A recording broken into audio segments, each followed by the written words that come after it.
अस्सलाम वालेकुम। My name is Asad, first year student at KEMU Lahore. तो आज की वीडियो में हम FSC बायो के एक सबसे इम्पोर्टेंट कॉन्सेप्ट अगर हम कहें तो उसको डिस्कस करेंगे। उसकी मदद से आपके बहुत से टॉपिक्स क्लियर हो जाएंगे। ठीक है, तो आपके कौन कौन से टॉपिक्स क्लियर होंगे? तो सबसे मेन टॉपिक तो है आपका काउंटर करंट मैकेनिज़्म। ये एक ऐसा टॉपिक है, मैं अभी कह सकता हूँ कि अभी जो जो वीडियो देख रहे हैं इनमें से 80% लोगों का ये कंसेप्ट, ये टॉपिक अभी तक क्लियर नहीं होगा और MD-CAT तक लोगों का ये टॉपिक क्लियर नहीं होता। ठीक है, क्योंकि बुक में थोड़ा सा अजीब तरह से लिखा है, वो मैं एंड में बताऊँगा कि आपने बुक से इसको किस तरह पढ़ना है। वहाँ पे थोड़ा सा उल्टा करके लिखा हुआ है। ठीक है, उसके बाद osmosis, hypertonic, isotonic solution, static pressure, ये सब कॉन्सेप्ट्स हैं जो आपके क्लियर हो जाएंगे एक छोटी सी ट्रिक के साथ। ठीक है, तो ट्रिक क्या है?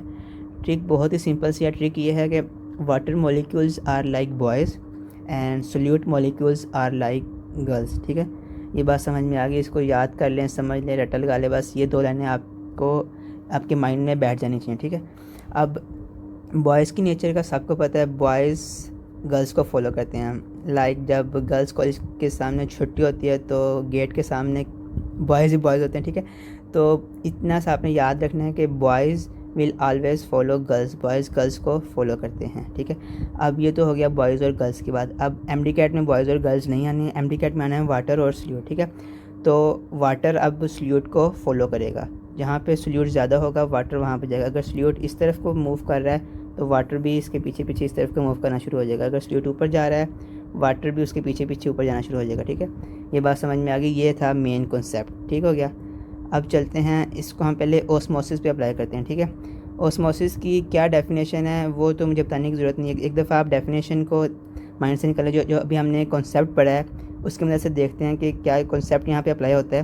ठीक है, तो ये जो बड़े बड़े हैं गोल दायरे, ये हैं सोल्यूट मॉलिक्यूल्स और ये छोटे जो सर्कल्स हैं ये हैं वाटर मॉलिक्यूल्स। ठीक है, अब सोल्यूट मॉलिक्यूल्स इस तरफ भी हैं और इस तरफ भी हैं, लेकिन ज़्यादा किस तरफ है? ज़्यादा इस तरफ है। तो वाटर जो है वो इस तरफ मूव करेगा जब तक दोनों तरफ कंसनट्रेशन इक्वल नहीं हो जाते। ठीक है, तो water will follow the solute. अगर सोल्यूट मॉलिक्यूल्स इस तरफ ज़्यादा हो जाते तो वाटर फिर यहाँ को मूव करना शुरू हो जाएगा। ठीक हो गया, ये तो हो गया ओस्मोसिस। अब हम डिस्कस करते हैं काउंटर करंट मैकेनिज़्म। अच्छा, तो ये एक सिंपल सी डायग्राम है काउंटर करंट मैकेनिज़्म को समझने के लिए। ये डिस्टल ट्यूब्यूल है, ये आगे लूप ऑफ हेनले है और फिर ये आगे प्रॉक्सिमल ट्यूब्यूल शुरू हो जाएगी। ठीक हो गया। और यहाँ पे एक सबसे इंपॉर्टेंट बात, हमने एल्डोस्टेरोन का फंक्शन याद रखना है, इसलिए मैंने यहाँ पे इसको लिखा है। ये आपको हमेशा माइंड में हर वक्त रहना चाहिए। एल्डोस्टेरोन का फंक्शन क्या होता है? Aldosterone active Uptake of sodium करता है। सोडियम को ये ट्यूब्यूल है और ये किडनी का इंटरस्टिशियम है बाहर। ठीक है, ये बाहर सारा किडनी का इंटरस्टिशियम है। तो ट्यूब्यूल से सोडियम को बाहर निकालता है किडनी के इंटरस्टिशियम में, और इसका फंक्शन ये होता है कि ये सोडियम की कंसनट्रेशन, सोडियम की जो कंसनट्रेशन है इसको इसने मेंटेन रखना है सोडियम की कंसनट्रेशन। ठीक हो गया, इतनी बात समझ में आ गई है। ये था एल्डोस्टेरोन का फंक्शन। अब हमारा शुरू होता है काउंटर करंट मैकेनिज़्म। वो हम शुरू करते हैं यहाँ से। सोडियम पहले आया है बाहर। सोडियम बाहर किस तरह आया है? सोडियम को बाहर लेके आया है एल्डोस्टेरोन। अब हमारा सोडियम है एक सोल्यूट। जब सोडियम सोल्यूट है, सोडियम बाहर आ गया, सोल्यूट बाहर आ गया, तो वाटर देखेगा कि सोल्यूट यहाँ पे ज़्यादा हो गया तो वाटर यहाँ से बाहर निकल आएगा, मतलब वाटर भी इंटरस्टिशियम में निकलेगा। ठीक है, जब वाटर इंटरस्टिशियम में निकलेगा तो आहिस्ता आहिस्ता फिर सोडियम की कंसनट्रेशन लो होना शुरू हो जाएगी, क्योंकि वाटर भी मिक्स हो जाएगा साथ। जब सोडियम की कंसनट्रेशन लो होगी, तो सोडियम की जब कंसनट्रेशन लो होगी तो एल्डोस्टेरोन को पता चलेगा कि कंसनट्रेशन लो हो रही है सोडियम की, वो मज़ीद सोडियम को बाहर निकालेगा। तो सोडियम दोबारा, तो इसकी कंसनट्रेशन दोबारा मेंटेन हो जाएगी।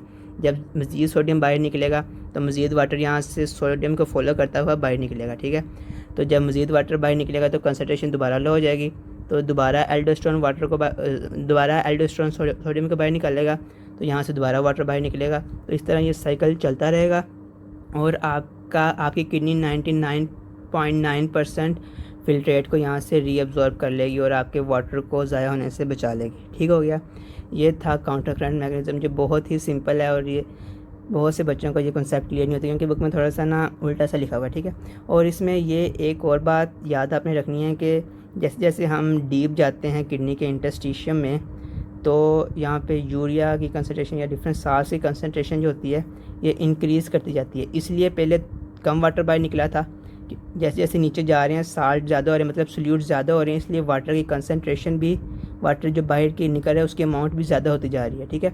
बस ये जो लॉन्ग एरोज़ है इसका मतलब सिर्फ यही है कि जैसे जैसे हम नीचे जा रहे हैं यूरिया और डिफरेंट साल्स की कंसनट्रेशन भी ज़्यादा हो रही है, इसलिए वाटर की अमाउंट ज़्यादा निकल रही है। वाटर की अमाउंट निकल इसी वजह से रही है, सोडियम की वजह से निकल रही है, लेकिन ज़्यादा क्यों निकली है, क्योंकि यहाँ पे यूरिया भी था नीचे, इसलिए यहाँ से ज़्यादा निकली है। ओके, ये था सिंपल सा कॉन्सेप्ट कि वाटर किस तरह हम अपनी बॉडी में रीअब्जॉर्ब होता है और किस तरह हम वाटर को कंजर्व करते हैं काउंटर करंट मैकेनिज़्म के ज़रिए। ठीक है, अब हम बात करते हैं कि आपने ये बुक से कैसे पढ़ना है। बुक से टॉपिक ये यहाँ से तो स्टार्ट हो रहा है और यहाँ तक ख़त्म हो रहा है, ठीक है। तो अगर तो आप इसको ऊपर से नीचे तक पढ़ते हैं, ऊपर से स्टार्ट करते हैं शुरू से और यहाँ तक पढ़ लेते हैं, तो आपको सही समझ नहीं आई, क्योंकि ये थोड़ा सा उल्टा करके लिखा हुआ है यहाँ पे, ठीक है। तो आपने इसको नीचे से पढ़ना शुरू करना है, फिर आपको सही समझ आएगी। मतलब यहाँ से पहले आपने ये 2 लाइनें पढ़नी, फिर आपने ये नीचे वाली लाइन पढ़नी, ऊपर वाली लाइन पढ़नी, फिर ऊपर वाली लाइन पढ़नी, ठीक हो गया। तो मैं आपको बता दूँगी कि किस तरह पढ़ना है। तो ये है the active Uptake of sodium in the ascending limb of thick loop of Henle is promoted by aldosterone. यहाँ पे हमें यह पता है कि एल्डोस्टेरोन है वो सोडियम को बाहर लेके आएगा इंटरस्टिशियम में, ठीक है। जब सोडियम इंटरस्टिशियम में आ गया, फिर आपने ये लाइन पढ़नी है, ascending loop of Henle does not allow outflow of water from filtrate, instead actively transport sodium into the kidney interstitium to sustain its high concentration। इसका मतलब ये लाइन ये कह रही है कि जो ascending loop है वहाँ से सोडियम बाहर आएगा और उसकी कंसनट्रेशन हमने सब्सटेन मतलब उसकी हाई कंसनट्रेशन हमने मेंटेन रखनी है। ओके, ये लाइन समझ आ गई। जब सोडियम बाहर आएगा उसके बाद आपने इससे ऊपर वाली लाइन पढ़नी। इससे ऊपर वाली लाइन क्या है कि The mechanism causes gradual osmotic outflow of water from filtrate back to kidney as it passes downward in the descending loop of Henle। मतलब जब वो descending loop of Henle से गुजर रहा होता है वाटर, जब यहाँ से गुजर रहा होता है वाटर, जब descending loop of Henle से वाटर गुजर होता है, एक मिनट मैं ना इसको थोड़ा सा चेंज करके बना लेता हूँ, यहाँ पे बना देते हैं, ठीक है। जब descending loop से वाटर गुजर रहा है, ठीक है, तो ये यहाँ से बाहर निकलेगा। बाहर क्यों निकलेगा, क्योंकि हमारा पहले सोडियम बाहर आ चुका है। हमने लाइन नीचे वाली पढ़ ली, हमारा सोडियम पहले बाहर आ चुका है और ये वाटर सोडियम को फॉलो करने के लिए बाहर आएगा, ठीक हो गया। ये लाइन यहाँ तक ये भी हमें समझ आ गई। अब इससे ऊपर वाली लाइन, फर्स्ट लाइन आप पढ़नी है, last name. The interstitial fluid of kidney is gradually concentrated from cortical to medial part, thus inner medulla is highly concentrated with presence of urea through a mechanism of counter current mechanism। ये line हमें ये बता रही है कि जो down the जब हम नीचे जाते हैं किडनी इंटरस्टिशियम में, तो यहाँ पे यूरिया की कंसनट्रेशन इंक्रीज़ हो जाती है और यही वजह थी कि यहाँ से वाटर ज़्यादा बाहर निकला था, क्योंकि यहाँ पे साल्ट, यहाँ पे सोल्यूट पहले से ही ज़्यादा था, ठीक है। तो आपने ये इस तरह पढ़ना, इस तरह आपको ज़्यादा बेहतर समझ आएगी। अगर आप शुरू से पढ़ते हैं तो तब इतनी अच्छी समझ नहीं आती, लेकिन आप अगर नीचे से पढ़ना शुरू करते हैं तो ज़्यादा समझ आती। ये मुझे किसी टीचर ने नहीं बताया, ये मैं खुद ही मुझे इस तरह ज़्यादा समझाई, क्योंकि ये मैकेनिज़्म ही इस तरह बनता है। ऊपर से पढ़ेंगे तो आपको समझ ही नहीं आएगा कि वाटर क्यों बाहर निकला है, सोडियम क्यों बाहर निकला है। जब आप नीचे से पढ़ेंगे कि सोडियम को इसने बाहर निकाला है, फिर सोडियम बाहर निकला है तो वाटर उसको देख के बाहर निकला है, तो फिर सही समझ आती है, ठीक है। तो ये था counter current mechanism. So this was all about this video. अगर आपको वीडियो अच्छी लगी है तो लाइक, शेयर, कमेंट और सब्सक्राइब लाजमी करें और बेल आइकन को भी लाजमी प्रेस करें और कमेंट्स में ये बताएं कि नेक्स्ट किस टॉपिक पे वीडियो चाहते हैं। तब तक के लिए wish you best of luck. अल्लाह हाफिज़।